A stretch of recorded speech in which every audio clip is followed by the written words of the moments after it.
Assalamualaikum warahmatullahi wabarakatuh. Hari ini saya akan mempresentasikan tugas-tugas saya pendidikan kewarganegaraan.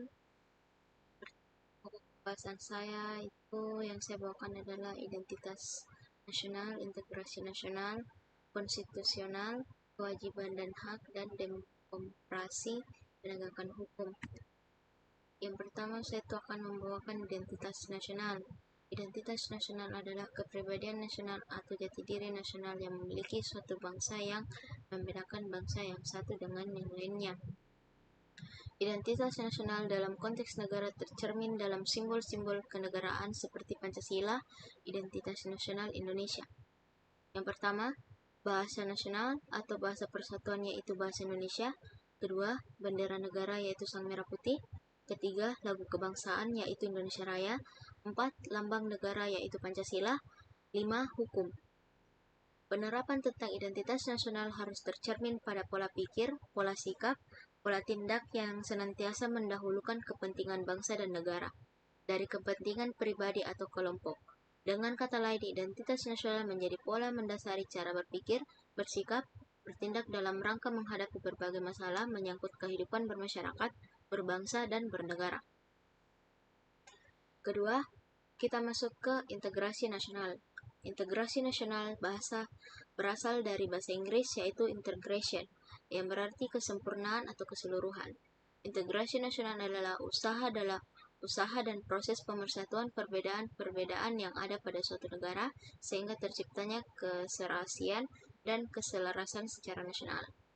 Seperti yang kita ketahui, Indonesia merupakan bangsa yang sangat besar baik dari budaya ataupun wilayahnya.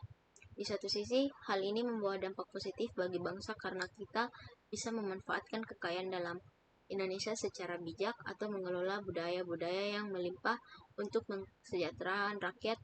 Namun, selain menimbulkan sebuah ketentuan, hal ini juga akhirnya menimbulkan masalah yang baru. Ketiga, integrasi nasional sangat diperlukan oleh negara Indonesia karena dari integrasi nasional dapat mempersatukan perbedaan-perbedaan yang ada di Indonesia sehingga tidak adanya konflik perpecahan yang terjadi dikarenakan perbedaan semata. Yang terakhir itu, Indonesia ini berbeda-beda suku, ras, agama, dan budaya, tetapi tetap Indonesia adalah negara yang satu yang mempunyai satu tujuan untuk memakmurkan negara Indonesia. Bagi pembaca diharapkan agar mengetahui apakah integrasi nasional serta berbagai faktor yang mengaruhi dan pentingnya integrasi nasional bagi bangsa Indonesia. Dengan mengetahui pentingnya integrasi nasional bagi bangsa Indonesia, diharapkan kita bisa menjadi warga-warga yang baik dan melaksanakan proses pemersatuan perbedaan-perbedaan yang ada pada negara kita sehingga terciptanya keserasian dan tidak ada konflik dalam negara. Yang ketiga itu kita masuk ke materi konstitusional. Mahkamah Konstitusi di berbagai negara memiliki kewenangan yang berbeda-beda tergantung dari kewargaan yang diberikan oleh konstitusi masing-masing negara. Adapun ketentuan mengenai pembentukan MK di Indonesia diatur dalam pasal 24C Undang-Undang Dasar 1945 yang memberikan tempat kewenangan dan satu kewajiban bagi MK untuk memeriksa, mengadili, dan memutuskan pada tingkat pertama dan terakhir yang memutuskannya bersifat final. A. Menguji UU terhadap Undang-Undang Dasar. B. Memutuskan sengketa kewenangan lembaga negara yang kewenangannya diberi oleh Undang-Undang Dasar. C. Memutuskan pembubaran partai politik. D. Memutuskan perselisihan tentang hasil pemilihan umum. E. Memberikan putusan atas pendapat DPR mengenai dugaan pelanggaran oleh presiden dan atau wakil presiden. Tidak adanya mekanisme konstitusional komplain di Indonesia akan mengaruhi legitimasi Indonesia sebagai negara hukum modern yang demokratis karena tidak adanya upaya yang dimiliki masyarakat untuk mempertanyakan perlakuan dari penguasa yang diindikasi melanggar hak asasinya yang telah dijamin oleh Undang-Undang Dasar 1945. Dan kewajiban dan hak.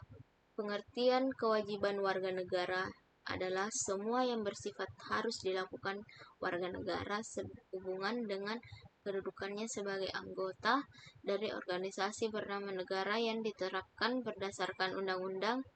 Kewajiban warga negara ini harus dilaksanakan secara seimbang dengan memenuhan warga negara dengan kondisi ideal. Kewajiban terlaksana lebih dahulu baru menuntut pemenuhan hak. Ada banyak contoh kewajiban warga negara antara lain. Pertama, kewajiban untuk menaati norma hukum yang berlaku. 2. Kewajiban untuk mengikuti program pendidikan wajib yang diselenggarakan pemerintah. 3. Kewajiban untuk menghargai dan menghormati hak asasi manusia. 4. Kewajiban untuk mengikuti bela negara. 5. Kewajiban mematuhi rambu lalu lintas. 6. Kewajiban menghargai dan menghormati umat agama lain dan lainnya. Kewajiban warga negara itu juga sepertinya sudah dijelaskan sebelumnya berkaitan erat dengan pemenuhan hak warga negara. Apabila kewajiban dilaksanakan dengan baik, maka hak warga negara pun akan terpenuhi dengan baik.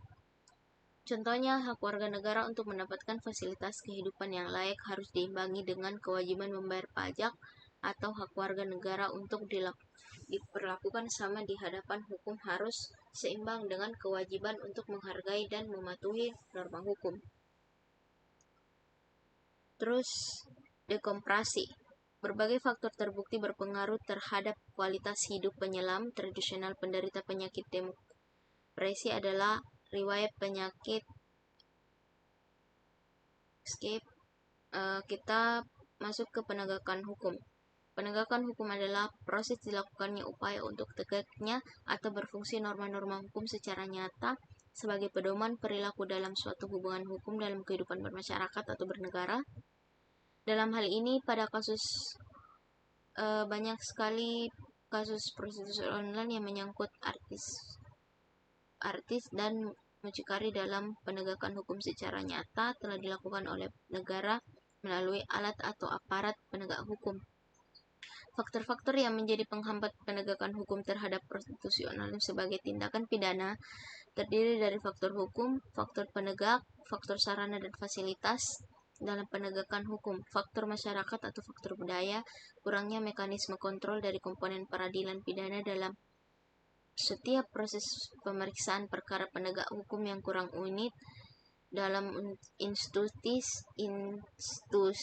penegak hukum, penguasaan teknologi yang masih kurang, kerjasama penegak hukum antara negara yang belum efektif. Sekian dari presentasi saya, kurang lebihnya mohon dimaafkan. Wabillahi taufiq wal hidayah. Wassalamualaikum warahmatullahi wabarakatuh.